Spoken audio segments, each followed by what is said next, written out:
Mateus 13, versículo 33, que diz assim: E contou-lhes mais outra parábola. O reino dos céus é semelhante ao fermento que uma mulher pegou e misturou em 3 medidas de farinha, até que toda a massa ficou levedada. Mais uma vez.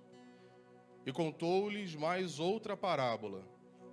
O reino dos céus é semelhante ao fermento que uma mulher pegou e misturou em 3 medidas de farinha, até que toda a massa ficou levedada. Você pode sentar.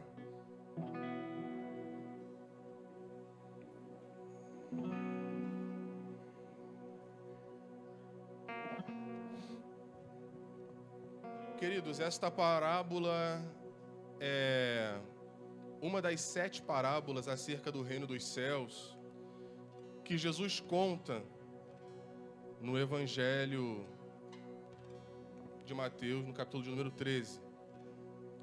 A parábola do fermento, ela é a 4ª parábola dentre as 7.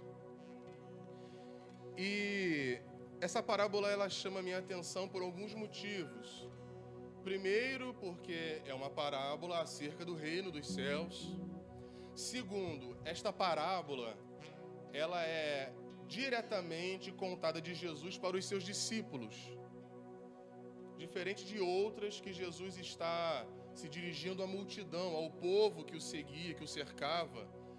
Esta parábola aqui, relativamente curta, Jesus está se direcionando para os seus discípulos, para os seus vassalos, para os obreiros do seu ministério. E no Salmo de capítulo 78, tem uma profecia dizendo que Jesus ele falaria por parábolas. Então esta parábola é o cumprimento de uma profecia. Isso chama a minha atenção. Porém, eu quero destacar para você aqui um dos motivos pelos quais ela chama a minha atenção. Esta parábola, ela está falando sobre o fermento. E se você for analisar os discursos de Jesus, como no próprio Evangelho de Mateus, no capítulo 16, ou no Evangelho de Lucas, no capítulo 12, você vai ver Jesus fazendo uma associação com o fermento um tanto pejorativa, um tanto negativa. É comum nós encontrarmos Jesus falando para os seus discípulos: olha, tomem cuidado com o fermento dos fariseus. Acautelai-vos do fermento dos saduceus. Jesus aqui está dando um alerta. Tomem cuidado para que vocês não se contaminem com o que seria o fermento desses homens religiosos.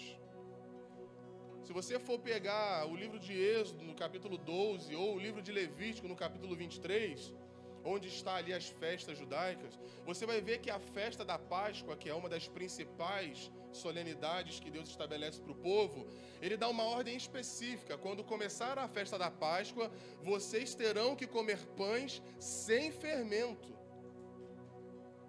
Tanto que no segmento da festa da Páscoa vem outra festa judaica, que é chamada de festa dos pães ázimos, ou pães ázimos, que significa pães sem fermento. Agora, se existem tantas referências bíblicas nos mostrando que o fermento tem um sentido negativo, agora nessa parábola Jesus vem trazer para nós um exemplo positivo. Ele vai comparar o reino dos céus, ele vai comparar o seu reino, a sua mensagem, a morada celestial do Pai, o local para onde nós iremos morar com ele por toda a eternidade. Ele compara este lugar agora com o fermento. E isso me deixa intrigado. Não sei se mexe com você, mas comigo mexe. E se você for analisar esse texto de uma forma mais específica, se você for aprofundar, você vai chegar a uma conclusão. O fermento aqui, ele é sinônimo de entendimento. Fermento é sinônimo de compreensão. Fermento é sinônimo de cultura. Quando Jesus vira para os discípulos e fala: tomem cuidado para não vos contaminar com o fermento dos fariseus, ele está dizendo: tomem cuidado para que vocês não se contaminem com a mentalidade religiosa dos fariseus. tomem cuidado para que vocês não se contaminem com a mentalidade religiosa legalista dos saduceus. Quando Deus estabelece a festa da Páscoa e Ele fala para o seu povo, vocês vão celebrar a Páscoa em honra à libertação que eu trouxe para vocês, vocês vão comer pães sem fermento, isso aqui Deus está falando, vocês vão precisar agora ter um comportamento, ter uma atitude, ter um alimento que traga para vocês a noção de que a mentalidade de escravo passou, agora vocês são livres. Então o fermento ele traz essa ideia de mentalidade. Jesus está dizendo, o reino dos céus é como um fermento. Uma pequena porção de fermento que uma mulher usa para levedar 3 medidas de farinha. Se você for pegar toda a medida bíblica, 3 medidas de farinha vai dar quase 50 quilos de massa. E a mulher usa uma pequena porção de fermento para levedar toda essa massa. O que Cristo está dizendo para os seus discípulos e serve para nós hoje aqui como ensinamento? Um pequeno princípio do reino de Deus é suficiente para levedar toda a massa. Um pequeno ensinamento do reino é suficiente para fazer crescer toda a massa. Eu vou traduzir para você entender. O cumprimento de um pequeno princípio do reino de Deus é suficiente para fazer a sua vida prosperar. Um pequeno princípio do reino é suficiente para fazer a sua vida crescer, para fazer a sua vida expandir, para fazer com que a obra do reino de Deus nessa cidade, nesse bairro, venha se expandir, venha crescer, venha prosperar, venha progredir, venha avançar. Uma pequena porção do reino é suficiente para levedar toda uma grande massa. E você sabe tão bem quanto eu que o termo massa também pode ser relacionado à multidão. O termo massa também pode ser relacionado a povo. Então, quando eu digo para você que um princípio do reino pode levedar toda uma massa, eu estou dizendo para você que um princípio do reino pode levantar, pode erguer, pode transformar, pode mudar toda uma multidão de pessoas. E o que isso tem a ver com oferta? Ora, tem tudo a ver. Por quê? Porque o princípio legalista vai dizer para você que você tem que ofertar porque então Deus vai te abençoar. Não é assim que funciona, porque com Deus não se faz barganha. Por outro lado, virá a teologia da prosperidade, em que eu vou ter que dar um valor para você vir ofertar.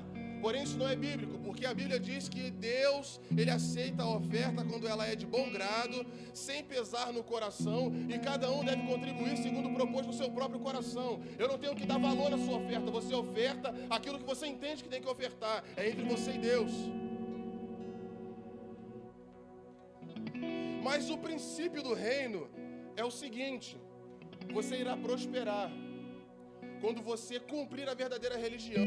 E a Bíblia diz que a verdadeira religião é cuidar dos órfãos e das viúvas. Traduzindo para os nossos dias, a verdadeira religião é cuidar dos interesses de Deus. A verdadeira religião é cuidar daqueles que necessitam. A verdadeira religião é estender misericórdia para aqueles que precisam. Então, quando você oferta na casa de Deus, você está cumprindo a verdadeira religião, porque tudo que é acordado aqui vai reverberar na vida de alguém que precisa. E isso não é só espiritualmente falando, porque quando você contribui, você está ajudando que a mensagem do reino através desta igreja alcance vidas. E glória a Deus por isso. Mas você também está ajudando a agasalhar alguém que está com frio. Você também está ajudando a matar a fome de alguém que está faminto. Você está ajudando a matar a sede de alguém que está sedento. Em outras palavras, você está cumprindo a verdadeira religião. A Bíblia nos mostra em 1 Coríntios que nós devemos cuidar primeiramente do interesse do próximo, depois do nosso próprio interesse.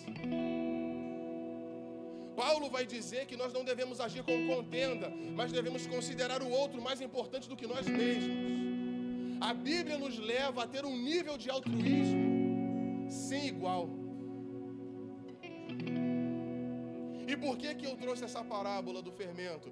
Para você entender, queridos, que a mentalidade do mundo é farinha pouca, meu pirão primeiro.